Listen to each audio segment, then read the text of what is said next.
Það er margt skemmtilegt að vera helgina og það er ekkit hægt að sleppa því helgi sem þessa að slá að þráðinn til Vestmannaeyja þar sem að, það er að hefjast goslokahátíð í dag og hann er á línunni hjá mér Kristinn Pálsson í Vestmannaeyjum, góðan blessaðan daginn.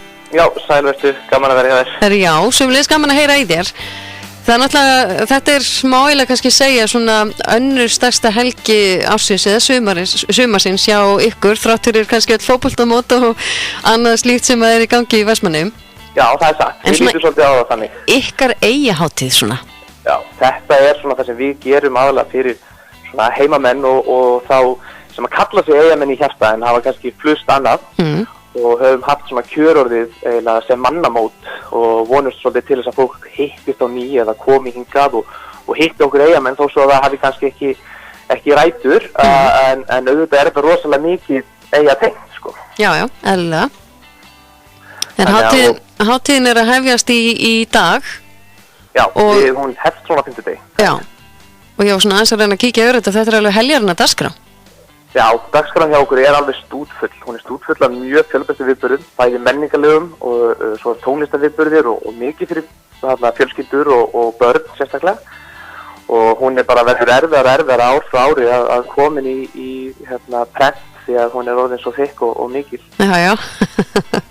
Erum við að fara aðeins yfir kannski svona stærsta hlutina þessu sem er í boði? Já, það verður skemmtilegt. En svo til dæmis eins og nefnir þá er dagskráin að hefjast í dag og hún er svolítið svona menningatengd, hún opnar svolítið hátíðin á menningaviðburðum sem eru þá aðalega svona svo listasýningar og annað þýtengt, þar sem að eyjamenn og eyjalistamenn eru svona að bjóða vinum og vandamönnum að kíkja á sín verk og annað sem að verða síðan til sýnis alltaf helgina. Þá er svona fyrstu mannamótin eiginlega að hefjast sem að fólk svona lítur inn og hittir hvort annað. Og hann er svona lágstemmdar í 5. dagurinn og þangað til í kvöld eru tónleikar með Jónasi Sig í samkomúsinu í höllinni. Þannig að það verður margt að vera og maður sér að drykkjan er alveg stútfull af bílum og fólki að koma og Herjólfur er alltaf fullur eins og það er yfir sumartíman. Já, nákvæmlega. Og svo fer þetta svona að líða inn á helgina og við erum með föstudagurinn er mjög fjölbreyttur. Og aðalega myndi maður nefna að það veri barnaskemmtun eftir hádegi sem að Ísfélag Vestmannaeyja býður upp á og þær eru þeir með Latabæ og Aron Brink og verið að gefa ís og bjóða svo leikópin Lottu frítt fyrir alla sem að sækja þar heim. Þannig líður svolítið föstudagurinn bæði í blandi þetta og menningaviðburði sem að eru í eldheimum og eldheimar eru náttúrulega svo stofnir sem við lítum kannski mest til á þessum tímum. Já. Og náttúrulega safnið okkar sem við erum gífurlega stolt af. Og þar er rík menningardagskrá, sögustund, það verða tónleikar, bæði laugardag og föstudagskvöld, það er tónleikar með Hröfnum sem eiga goslokalagið okkar í ár. Já. Og þannig að þeir eldheimar eru með mjög skemmtilega dagskrá sem verður að sækja. Og svo fáum við eyjamanninn Júníus Meivand til þess að halda tónleika á miðnætti á föstudeginum. Já, skemmtilegt. Það hringir svolítið kannski helgina inn finnst okkur sko. Já. Bjóða öllum að kíkja á hann niður í miðbæ. En þið eru að nota svolítið stakkageristúnið það ekki? Við reynum að nota stakkageristúnið, ég viðurkenni það. Það er nú ekki mikið notað. Við notum það yfir barnaskemmtunina. Já. Og það er notað svona örfá sinnum yfir sumarið. En þetta er bara svo fjölbreytt og þetta er svo víða daginn og það er ekkert hægt að segja að þetta sé skipulagt af okkur einum því að þetta er svo mikið af smáum einkaaðilum og stórum sem smáum og einstaklingum sem að gera dagskráin svona þetta. Það er frábært. Það allir vilja taka þátt og án þeirra væri þetta bara ekki hægt. Þannig að og svo færum við okkur eins og laugardagskvöldið sem að við lítum kannski sem svona þetta stærsta mannamótið sjálf. Þá erum við búin að færa það niður á Bryggju á Skipasand svo kallaðan. Já.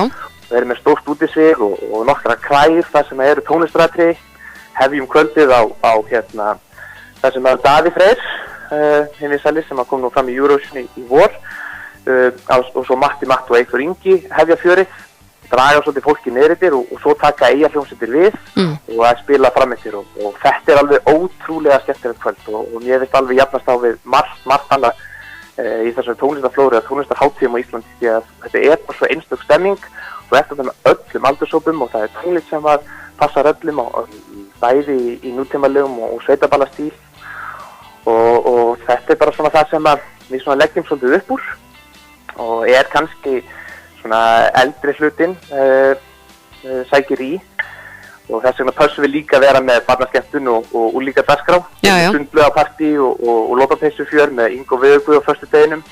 Landsbankinn kemur veglega aðeins með fjölskylduhátíð á laugardeginum sjálfum frá 2 til 4 og með grill og pulsur og skólarheistibraut og maður geta alveg talið það sem í boðum helgina. Já, ég sé líka laugardagskvöldið svona blanda líka af þannig að síðan kvöldið sko bæði svona eiga svona hljómsveitir, Breimnes og Hrafnar og hérna Gulli Skipper og svo svona í bland hérna Leosnær og hérna Jókman og Kákaband og Siggi Hlöf.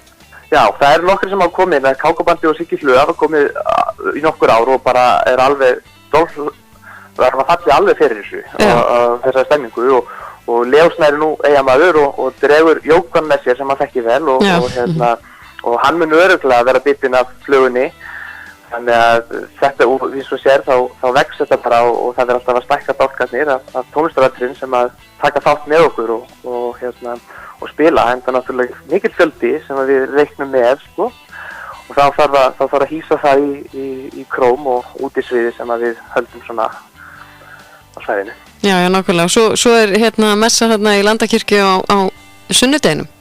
Já, sem svona fasti liður ekki. Á sunnudeginum. Sunnudagurinn svona rólegri, hann meira menningarviðburðir, fólk að sækja sýningarna svolítið á sunnudeginum en það annað svolítið þétt hina dagana. Þannig það Landakirkja þetta þar inn og svo náttúrulega mæta allir á völlinu í IBVF klukkan 5. Já. Það sem við ætlum að taka á Breiðablik sko. Nákvæmlega. En hérna, það eru hörkuleikur. Já, við hlakum mikið til. En sko, svo það góðslokalagi. Þetta náttúrulega fastur liður ár hvert að finna góðslokalag. Já, það hefur aðeins svona vaxið og vorum litla samkeppni núna og fengum 8 lög. Já. Og þetta var valið úr og aðalega vegna þess að það nokkuð grípandi og textin bara svo skemmtilegur. Minnir svolítið svona þá sem að upplifðu góðsins sérstaklega á svona hvernig þeim leið þegar þetta snerist orðið að snúa aftur heim og lagið heitir Heim til Eyja og við lítum náttúrulega á þess að hátíð svolítið að fólk að koma heim til Eyja og hitta sína vinni og vandamenn. Þannig að við erum mjög sátt með lagið í ár og það hefur fengið góður undirtektir og það verður spilað meðal annars á laugardeginum og á föstudeginum upp í eldinum. Þannig að það svona Þetta að verða meiri tónlistarhátíð ár frá ári. Já, það líka skemmtilegt, en það hljómsveitir Hrafnar eins og komst inn á áðan sem að eiga lagið í ár og það Hlöðver Guðnason og Helgi Hermanns sem að semja lagið. Passar. Og hljómsveitin textan. Það rétt. Þannig ég segi bara góð skemmtun til ykkar bara helgina. Takk kærlega fyrir. Þið eru ekki aðgerðalaus allavega. Já, nákvæmlega. Við viljum að heyra lagið ykkar, góðslokalagið í ár. Takk. Takk fyrir þetta, Kristín.